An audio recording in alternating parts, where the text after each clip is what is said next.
po ay nagpupurit, nagpapasalamat. Salamat po sa ating pong pinakamamahal na Panginoon Jesus. Way back year 1992 po nang makakilala po kami sa ating pinakamamahal na Panginoon Jesus. Tunay na isa po sa pamilya na walang kapayapaan. Nandiyan po ang bisyo ng aking pong beloved father at karamdaman at naging dahilan po, nagkaroon po ng karamdaman po ang aking beloved mother.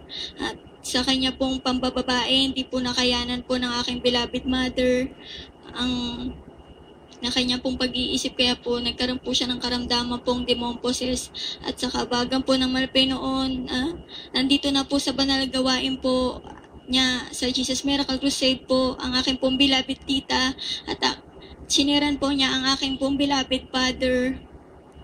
Nasa gawain po ng Jesus Miracle Crusade, tunay na nagpapagaling ng karamdaman, nagbabago ng buhay ng tao, at sa kahabagan po naman pa noon, pinagaling niya po ang aking beloved mother, gradually healing po. Praise the Lord, hallelujah. Amen. Praise the Lord. At sa aking pong beloved father po, lahat po ng kanyang pong masasamang bisyo, mga pambabae po, paninigarilyo, sugal po, tunay pong binago rin po siya ng ating pinakamamahal na Panginoon Jesus. Sa kabagan po niya, ginagamit na po siya sa dako po ng Binangonan Outreach po bilang mga awit po.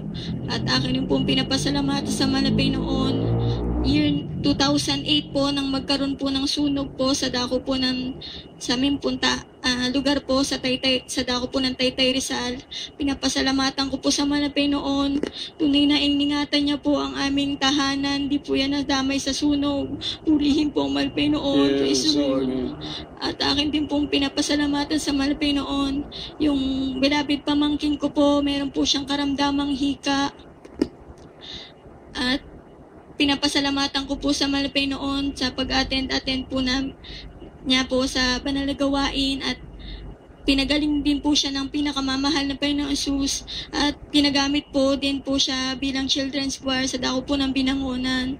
Praise the Lord. At akin pong pinapasalamatan sa Malapay noon isang pagpapala na sa akin pong trabaho, tunay na nakaka-attend po ko sa banal na gawain po, wala pong hadlang. At 3 times a week po aking pong pinapapasalamatan po ang ating pinakamamahal na Panginoong Jesus.